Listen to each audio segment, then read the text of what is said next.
इसके बारे में मैं विस्तार दे सकता हूँ बहुत बढ़िया से, लेकिन टाइम का अभाव है। बस इस बात से समझिए कि अगर 1 केजी शुद्ध घी बनाने में लगभग 20 लीटर से अधिक दूध लग जाते हैं। लगभग 20 लीटर से अधिक दूध लग जाते हैं 1 केजी घी बनाने में।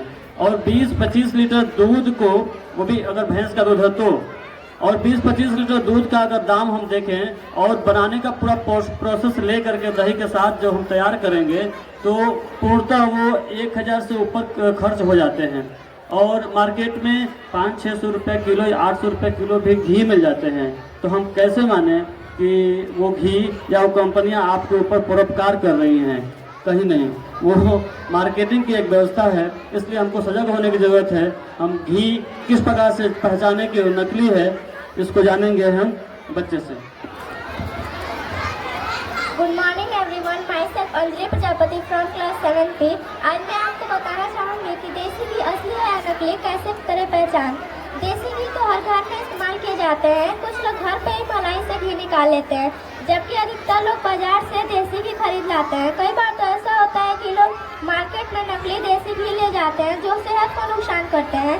कुछ आसान टिप्स की बदौलत आप घर बैठे ही जान सकते हैं कि आपका देसी घी असली है या नकली। चलिए जानते हैं कुछ आसान टिप्स। 1 गिलास में पानी भर ले, फिर उसमें 1 चम्मच घी डाल दे। अगर घी पानी के ऊपर तैरता है तो आपका घी असली है। अगर घी पानी में डूब जाता है या बैठ जाता है तो आपके घी में मिलावट की गई है। 1 चम्मच घी गर्म कर ले। अगर घी तुरंत पिघलकर गाढ़े भूरे रंग का हो जाए तो आपका घी असली है। अगर घी को पिघलने में टाइम लगे और वह पिघलने के बाद हल्के पीले रंग का हो जाए तो आपके घी में मिलावट की गई है। एक बर्तन में 2 चम्मच घी डाल ले, उसमें 1 चम्मच नमक डाल दीजिए। फिर उसके बाद उसमें 1 चम्मच हाइड्रोक्लोरिक एसिड डाल दीजिए। इसके बाद बर्तन में मौजूद सभी चीज़ों को अच्छे से मिक्स कर लीजिए। फिर घी को आधे घंटे के लिए छोड़ दीजिए। अगर आधे घंटे बाद घी बिना कोई रंग छोड़े दिखता है तो आपका घी असली है। अगर घी ने रंग छोड़ा है तो आपके घी में मिलावट की गई है। Thank you. जय हिंद, जय भारत। बहुत बहुत धन्यवाद। नेक्स्ट कड़ी में जो सबसे बड़ा टॉपिक है, टॉपिक तो सारे बड़े हैं, गंभीर हैं, लेकिन नेक्स्ट जो टॉपिक है वो फास्ट फूड के साथ है। और आ रही है Ritika Gupta 9th A, fast food. नजदीक करो, नजदीक करो। Good morning to all, my name is Ritika Gupta, I am from class 9A। मैं आज आप सभी को फास्ट फूड के बारे में बताने जा रही हूँ। जो फास्ट फूड होता है वो हमारे लिए बहुत ही हानिकारक है, हमारे स्वास्थ्य के लिए हानिकारक है। आज आप देख रहे हैं कि फास्ट फूड का क्रेज़ कितना ज़्यादा बढ़ चुका है। जैसे कि हमें दारू, शराब, सिगरेट की लत लग जाती है, उसी तरह हमें फास्ट फूड की भी लत लग चुकी है। तो जो फास्ट फूड होता है वो ज़्यादातर मैदे से बनता है। मैदा हमारी चर्बी को बढ़ाता है और हमारे स्वास्थ्य के लिए बहुत हानिकारक होता है। वो जैसे बच्चे छोटे होते हैं, उनकी बढ़ती उम्र के साथ उन्हें 1500 कैलोरीज और 30% प्रोटीन की आवश्यकता होती है, जिससे उन्हें भोजन से पूरी हो जाती है। लेकिन जो हम फास्ट फूड खाते हैं उसमें ना तो कोई न्यूट्रिशन है, ना ही कोई प्रोटीन है। तो जो फास्ट फूड होता है वो बस हमारे स्वास्थ्य के लिए हानिकारक होता है। तो मैं सबसे यही विनय करना चाहती हूँ कि आप जल्द से जल्द फास्ट फूड को छोड़ें, क्योंकि वो हमारे कई सारी बीमारियों को बढ़ाता है, जैसे diabetes, blood pressure, heart attack और भी कई सारी बीमारियाँ हैं जिसे खाने से हम फास्ट फूड से हो सकती है। फास्ट फूड एक ऐसा मज़ेदार जहर है जो कि खाने में तो बहुत टेस्टी है, लेकिन हमारे स्वास्थ्य के लिए वो बहुत ही हानिकारक है। तो मैं आप सभी से यही विनय करना चाहती हूँ कि आप जल्द से जल्द फास्ट फूड को छोड़ें। अब मेरा दूसरा टॉपिक ये है नींबू के बारे में, नींबू के फ़ायदे के बारे में। जो नींबू है उसे खाने से हमें विटामिन C मिलता है। और जो नींबू होता है, अगर हम नींबू पानी का प्रयोग प्रतिदिन करें तो हमारा पेट हमारा जो पाचन तंत्र है पेट का, वो सही रहता है। अगर प्रतिदिन हम गर्म पानी में 1 चम्मच शहद डाल के, नींबू डाल के अगर हम प्रतिदिन पिए तो उससे हमारा जो मोटापा होता है वो भी कम होता है। धन्यवाद। हाँ सर, मैं देखते हूँ बाज़ारों में बहुत से ज़्यादा बच्चे जाते हैं और फास्ट फूड खाते हैं। अगर मान लीजिए कि आपने बताया कि फास्ट फूड में बहुत से मिलावटी हैं, तो मान लीजिए किसी का मन ही कर दिया कि मैं फास्ट फूड ही खाऊं, कभी कभी खाऊं लेकिन खाऊं, तो सर इसके लिए क्या सुझाव दे रहे हैं आप? बहुत बढ़िया। लत तो लग चुकी है, अगर हमें खाना ही है तो हम खा सकते हैं, लेकिन जो फास्ट फूड होगा वो मिलेट का होना चाहिए। मैं बता रहा हूँ, ध्यान सुनिए।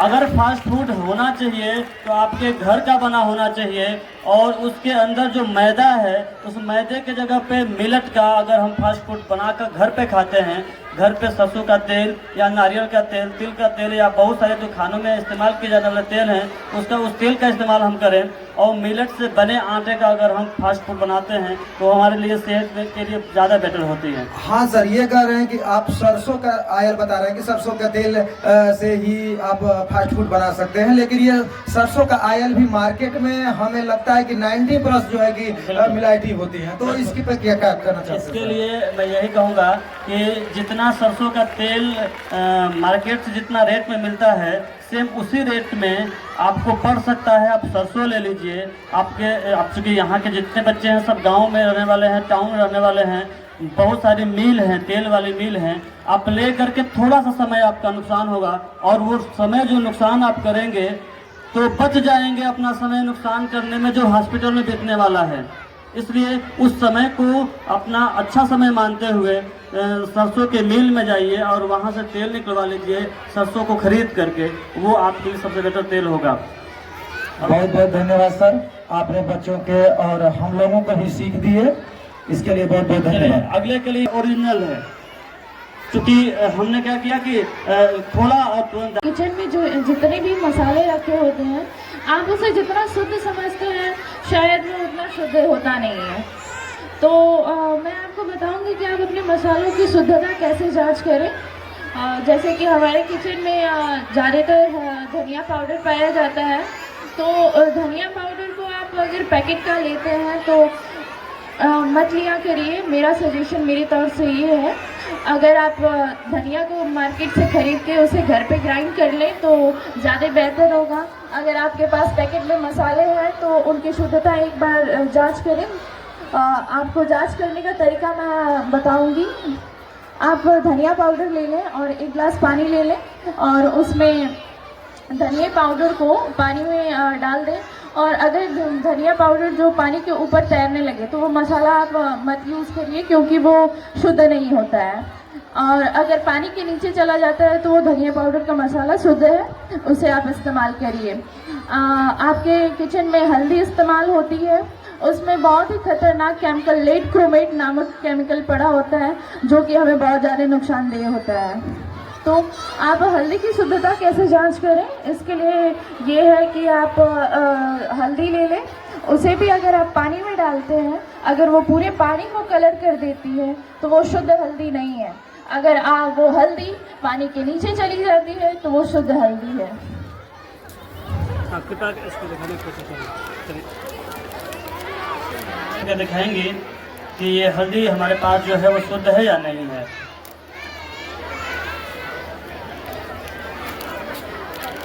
हमने थोड़ा सा हल्दी इसमें डाला और हमने इसमें घोला।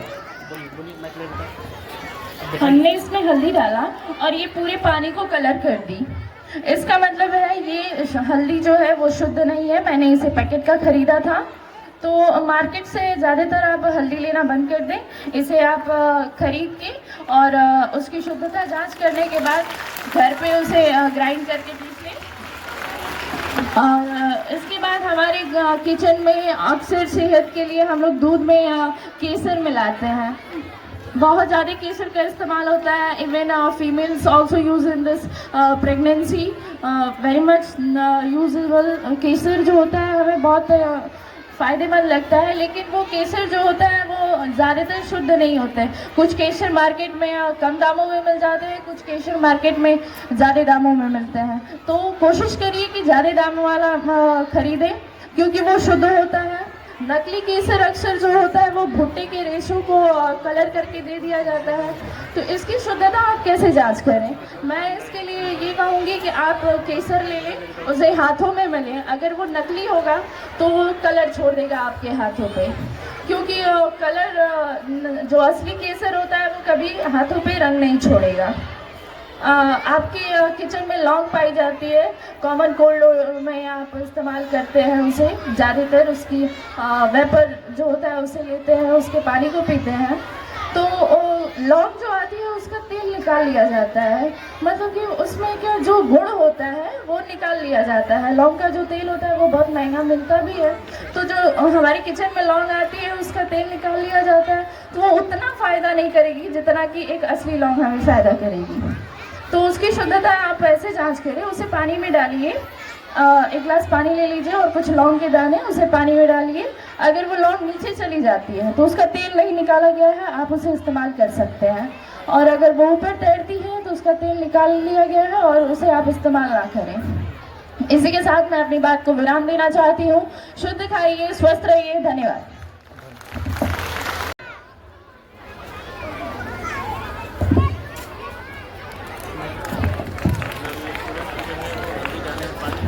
Good morning to all. Myself Diksha Maurya. I am class for 7th A. आज हम बताएंगे नमक और चीनी के प्रयोग होने वाले नुकसान के बारे में। तो क्या आप जानते हैं कि आपकी सेहत के लिए कौन सा नमक बेहतर है? इससे पहले आप ये जानिए कि नमक कितने प्रकार के होते हैं। नमक 3 प्रकार के होते हैं: सामान्य नमक, काला नमक और सेंधा नमक। सामान्य नमक समुद्र से तैयार किए जाते हैं और ये मशीनरी द्वारा खाने योग्य बनाया जाता है। और काला नमक और सेंधा नमक जमीन के नीचे से चट्टान से निकाला जाता है और वह पूरी तरह कुदरती है।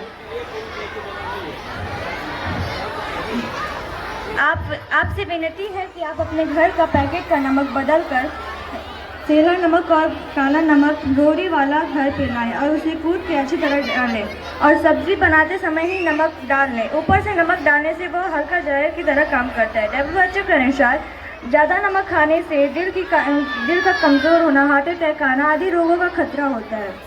वही सेंधा नमक खाने से जोड़ों का समस्या, पेट के कीड़ों को मारता है और वजन घटाने में भी काम करता है। और चीनी, दुनिया में अधिकतर लोग मीठी की नशे में डूबे हुए हैं। ये लोग नहीं जानते कि चीनी इनकी असली दुश्मन है। चीनी दुनिया के सबसे खतरनाक एडिकेटेड ड्रग है, मेथ और कोकीन की तरह। अमेरिका मेडिकल एसोसिएशन के मुताबिक चीनी के इंसान एक बंदूक की तरह घटित है। चीनी ज़्यादा खाने से हर बीमारी का खतरा 2 गुना और बढ़ जाता है। इससे मोटापा, डायबिटीज़, हाई ब्लड प्रेशर जैसी कई बीमारियां होती हैं। जैसे कि आप जानते हैं कि गुड़ हमारे मार्केट में 70 से 100 रुपये में मिल जाता है और वहीं चीनी 40 से 42 रुपये में मिल जाता है। तो क्या आप समझ सकते हैं इसमें कहीं ना कहीं मिलावट की जाती है। और खाना खाने के बाद हम अगर गुड़ खाते हैं तो वो खाना पचाने का भी काम करता है। और चीनी खाने से हमें 2 घंटे तक उसे पचाने में एनर्जी भी लगती है ज़्यादा। और चीनी मीठी गुड़ खाने में बहुत स्वादिष्ट लगते हैं और ये अच्छी खासी इसमें आयरन भी पाए जाते हैं। धन्यवाद।